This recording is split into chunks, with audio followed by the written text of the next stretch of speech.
So the rules have been shifting in recent years. I know that this can feel really confusing. And if you're new to hiring people or paying people in your business, it can feel kind of hard to get on board 1099s. But remember, they're due out by January 31st. If you don't issue them by January 31st, you are just going to have a clock going where you get charged daily interest until you do. So this is the thing you do need to take care of. That interest is not going to get stopped until you issue the 1099s if you're supposed to.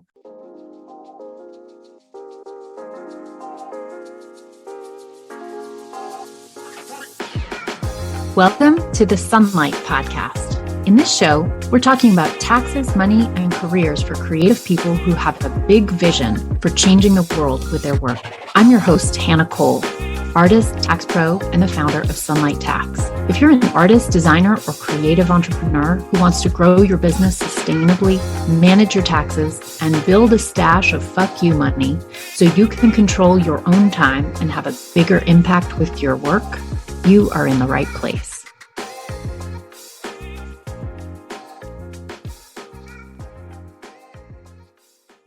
Welcome, everybody. Today, I want to talk to you about 1099s. This is the time of the year that 1099s are due. And you may not know it, but there is a firm deadline on 1099s. They are due to be sent out by January 31st.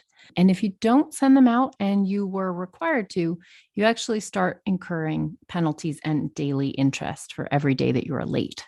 So this is a timely episode, and I want to help by giving you a roadmap of what the rules are so you can know if you are required to be sending out 1099s. So generally speaking, if you paid anyone over $600 in the course of your business who is not an employee, so you don't run payroll and give them a W-2, if you paid someone for business purposes, then over $600 over the course of the previous year, then you do owe them a 1099. You have to issue that to them. One copy goes to them and one copy goes to the IRS. This is very important. And a lot of us who are working for ourselves, we pay a lot of contractors for a lot of stuff. But there are a lot of exceptions to when you need to issue 1099s. So let's go over the basic rules. First and foremost, I want to start at the high level. I always like to give a little bit of the background to help orient you to kind of what the whole picture is here and then how you might fit into it.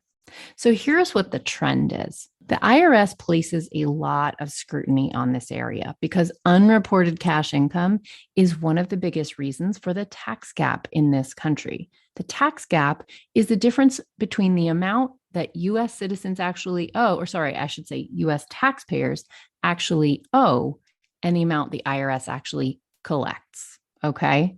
So the IRS is very reasonably committed to closing the tax gap. So here's what the trend is. The IRS is requiring more reporting. More people and more companies have to issue 1099s than used to. And the penalties are increasing for failure to report. Okay. So the fines for failing to file timely 1099s are growing every tax year. Beware. Do not rely on a memory of not having had to do this. You know, it's possible that 5-10 years ago, you paid contractors all the time and you just didn't bother issuing 1099s. Do not rely on the fact that you managed to get away with that at that time to keep you safe now. It will not. Sorry to say. So you are going to be incurring penalties that will start February 1st, the year you don't issue 1099s you were supposed to. Here's a change that happened in 2020. There have always been multiple types of 1099s. 1099 MISC is the one that you're probably familiar with because that's the one that non-employees or contractors have had their income reported on up until, I think about a year ago, 2 years ago. But there are also lots of other kinds, and there was a recent change. So there's also 1099Ks, 1099 INTs, et cetera, et cetera. There's actually tons of types of 1099s. But for our purposes, we're going to be talking today about 1099 NECs and 1099Ks. So a 1099 NEC stands for non-employee compensation. This is meant to clarify that this is for people who are not your employee, right? What does an employee get as a reporting statement? They get a W-2. This is very cut and dried. If you get a W-2, you're an employee. If you get a 1099 NEC, you are not an employee. And now the name really clarifies that. So in tax year 2022, businesses were now required to report payment for products or services of $600 or more to non-employees on the 1099 NEC. So you'll report amounts you paid to independent contractors or attorneys for services provided on line 1 of the 1099 NEC. Whereas in the past, before 2020, you did this on a form called the 1099 MISC, and it happened to be on line 7. So here's the basic rules of issuing a 1099 NEC. Now, I'm just going to call them 1099s, except where I'm clarifying between types. But just understand that when I'm saying 1099s here, assume that I am talking about 1099 NECs. All right, you need to file a 1099 NEC for any contractor you paid over $600 in the calendar year. One copy goes to the IRS. One copy goes to the contractor. You must file them by January 31st or the next day if that falls on a weekend. You accrue penalties and daily interest for every day you are late past January 31st. Does that stop? No, it doesn't. So you just have to do it. But you don't need to issue a 1099 to a couple different types of people in a couple of situations. So what are those? 1, you paid by credit or debit card. Now, why is that? That is because credit and debit cards are third parties. As a third-party payment processor, they are actually responsible for reporting the payments themselves. Okay. And the form is a little bit different. It's called a 1099K. So third-party payment processors have to report those transactions on a 1099K. It would mess you up if you paid a contractor by credit card, right? Say I paid my podcast editor by credit card, right? And then I issued her a 1099K to report the amount that I paid her for the year. And then the credit card company also issued a 1099, this would be a 1099K, to her to report the amount that I paid her. Well, now she's getting that same income reported twice. And she didn't make it twice, she only made it once. So it's really important that a person only gets one 1099 where they're supposed to. Okay, so here's the second exception. If you paid via PayPal Business, not friends and family, or Venmo, the business setting, not friends and family, or Cash App Business, not friends and family, or Etsy, or a similar third-party payment processor, then you don't need to issue a 1099. Same reason as the credit card, because those are considered third-party payment processors. Now, it's really important to note that there are some little wiggly areas where those third parties are not subject to third-party payment processor rules. Zelle, for example, is not actually considered a third-party payment processor. I forget what it's called. It's something else. But if you pay someone through Zelle, you actually do owe them a 1099. I know, it gets complicated. Okay, third exception, if that person is an S corporation or a C corporation, regardless of how you paid them, you do not need to issue them a 1099. This is a source of strife for me every single year because Sunlight Tax is an S corporation. And I do a lot of speaking in a lot of places, try to send me 1099s, even though I give them a W-9 that says I am an S corp. You are not supposed to give me a 1099. Of course, the W-9 doesn't actually explicitly say you aren't supposed to do this. And so a lot of those places do it anyway. And then I have to include a note on my tax return explaining why I have already reported that income, and it's a real pain in the butt for me. So I hope you don't cause anyone pain by sending them a 1099 if they're an S Corp or a C Corp. We're going to get to how you will find out that information.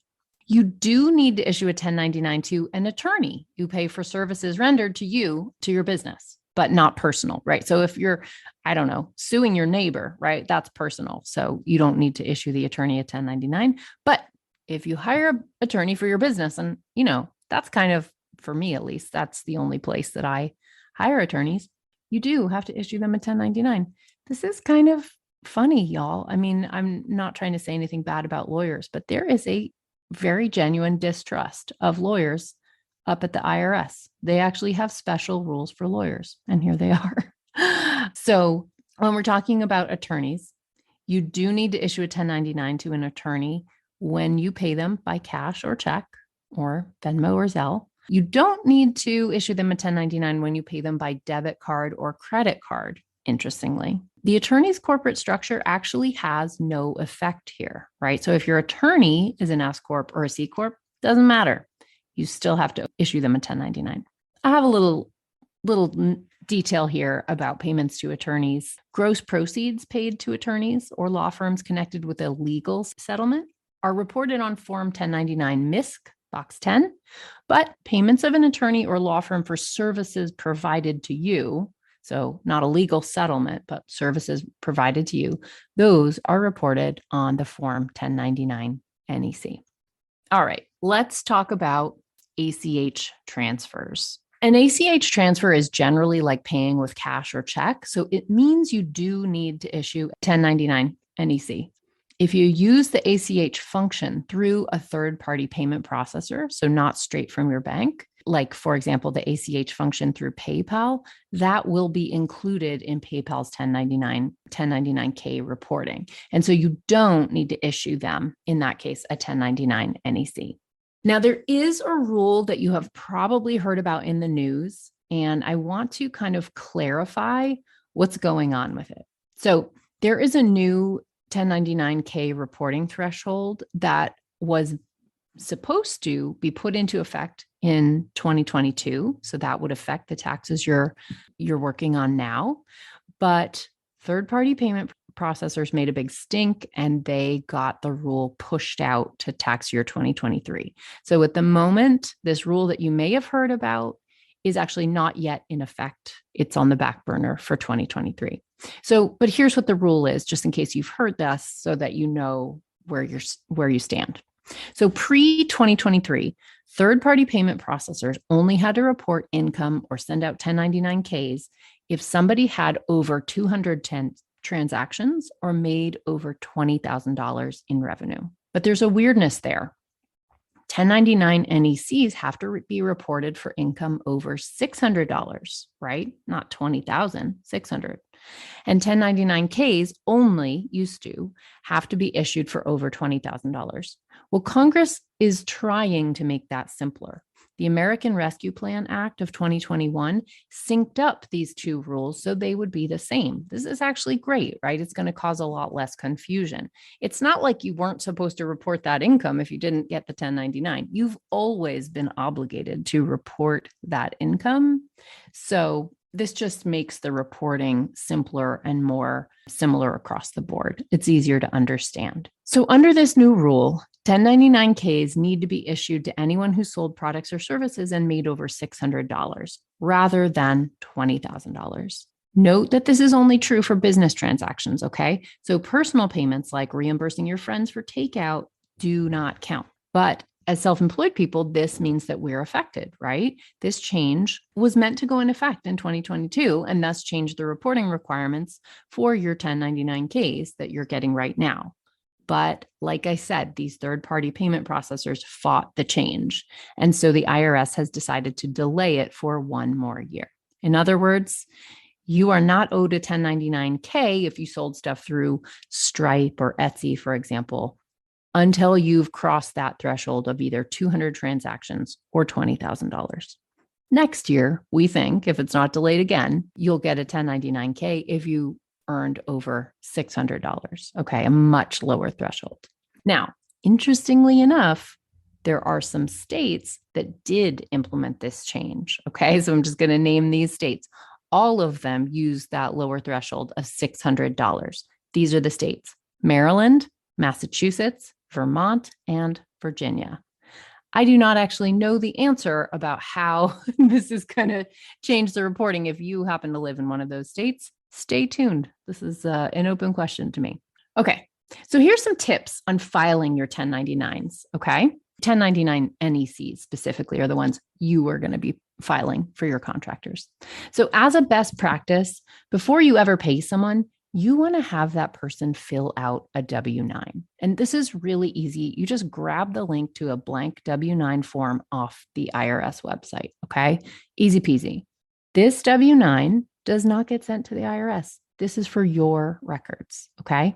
So you want to save it somewhere secure. It does have identifiable info on it, like their social security number potentially. So it's very, very important. Even though you can easily email a blank W-9 to your contractor, you do not want them emailing you back the W-9 because that's not secure. That you don't want to email social security numbers. So you should have them drop it in an envelope with a stamp on it, send it to you snail mail, or you can use something secure like a Dropbox, for example. There is a checkbox on this form, the W-9, to show whether this person is a C Corp or an S Corp.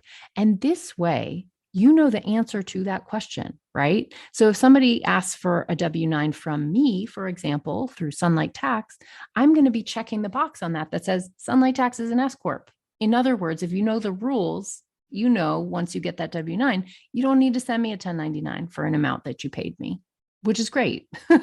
And the W-9, the whole awesomeness of it is you have that in your record. So if the IRS ever audits you and says, hey, you didn't issue the 1099s you were supposed to be, you haven't been reporting income, you pull out that W-9 that I sent you that says, no, I did. Here's the proof that I didn't need to issue that. Okay. So that W-9 is protective for you. You want to make it a habit to ask for a W-9 from anybody you pay throughout the year. In fact, you should ask for that and you should not pay them until they fill out the W-9. That is your point of leverage. And that's why if you've ever worked for a large institution, a nonprofit, a university, you know that if you go do some work for a large organization, they're not paying you shit until you fill out a W-9.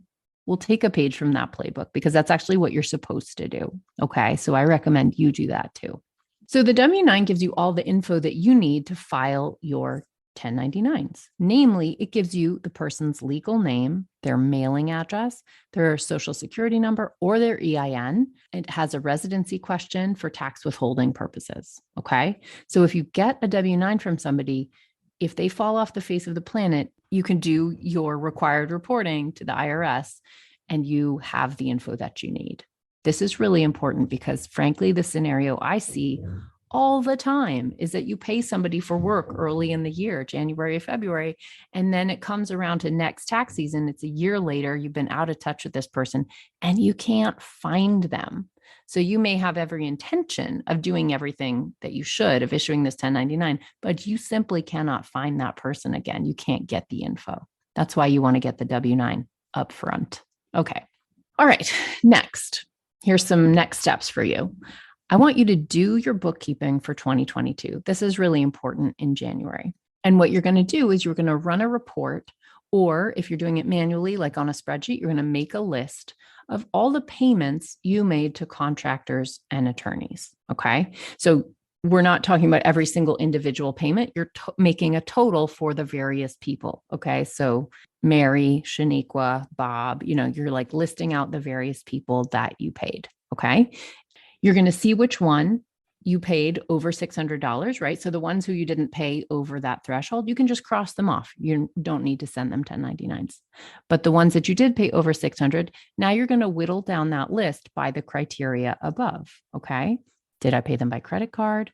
Was it definitely for my business and not personal? Are they an S Corp? Are they a C Corp, right? So you're going to whittle them down, and a couple of them are going to come off your list as you answer those questions, okay?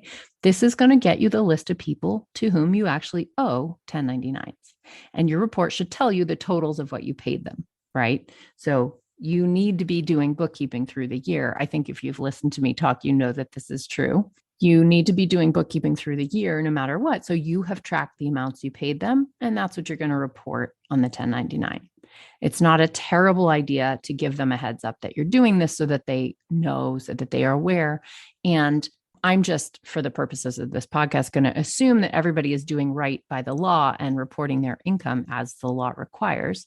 But you don't want to have the number be off, right? Say your calculations said you paid them $783 and they added the numbers a little bit differently and they came out to, $789. You don't want a discrepancy. It's just a lot easier and better if the numbers match, okay? If the numbers don't match, somebody might be missing one of the payments, right? If you didn't get a W-9 from your contractors before you paid them, which I hope you will change your habit and make that your habit ongoing starting now. But if you didn't, and a lot of us learn the hard way, you'll need to get one now. Okay. So just remember that this form has all the info you need, but you need to keep it secure. So use postal mail or Dropbox or another secure method of receiving that information, not email. So let's summarize. So the rules have been shifting in recent years. I know that this can feel really confusing. And if you're new to hiring people or paying people in your business, it can feel kind of hard to get on board 1099s. But remember, they're due out by January 31st. If you don't issue them by January 31st, you are just going to have a clock going where you get charged daily interest until you do. So this is the thing you do need to take care of. That interest is not going to get stopped until you issue the 1099s if you're supposed to. So the best thing you can do is to know the rules. And because you've listened to this podcast, now you know them. So I hope I've helped you there. Now, if you want more explicit how-to instructions and a safe space to ask your questions, I am going to be offering a live workshop about 1099s. It's coming up quickly on Tuesday, January 24th. I'm going to be teaching the rules and giving you an explicit walkthrough of how to issue your 1099s and giving you an action checklist to get it done quickly and without mistakes, which is very important because making mistakes, oh man, it causes the biggest pain in the ass. So you want to get this done before the deadline.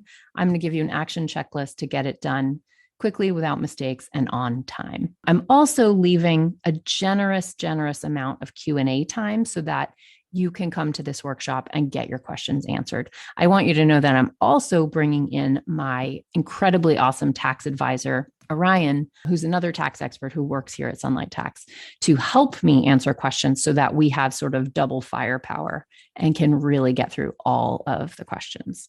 So it's going to be a safe space. We're going to go through, about 45 minutes to an hour of teaching, and then the rest is all questions. So you're going to get your question answered. You'll get the recording, you'll get the checklist if you can't make the time live.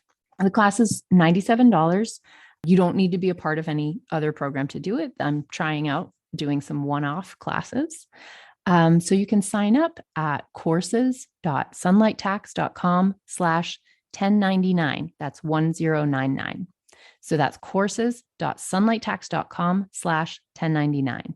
I also want you to know that if you are in Money Bootcamp, this is already included. You are going to get a link to this class and you get to be there already. But also, if you've been maybe considering Money Bootcamp, maybe thinking about it, you're not sure if you're ready to make that investment, this 1099s class is just a short, immediately relevant, practical class that is a way for you to just come and learn a thing and try out my teaching style, see if you like it, right? And I just want to let you know a special thing I'm doing. I'll be giving everyone in the class a coupon code to join Money Bootcamp for $97 off. In other words, if you pay for this class and then you decide to join Money Bootcamp within the next 30 days, this class will be free. Okay. So it'll sort of retroactively become included. That's only good for 30 days, not good forever. But if you, want a little time to kind of test it out and try it, see if it's right, it's just a way to do that with a little less risk. So I hope that is just kind of a nice to have a thing. There's no pressure. There's not going to be a pitch or anything. Just want you to know that it is kind of a low-key way to test out if, my teaching style is going to work for you. Okay. So come get your 1099 squared away before the deadline, painlessly, quickly, super easily. You can go to courses.sunlighttax.com/1099. And for all of you, whether or not you come to the course, I hope that this has been really helpful in outlining for you what the rules are up to date as of January 2022, because they are changing and shifting all the time. So I hope this has helped you understand what the rules are, how they apply to you, and what your next steps are. I will see you next time. Bye-bye. Thank you for listening. If you like the show, be sure to subscribe, leave a review. It really helps, and share it with a friend. I'm so grateful. This podcast is for education and entertainment only. Nothing in this episode should be taken as individual tax or financial advice. You can find all the tools, books, and links we reference at sunlighttax.com/podcast.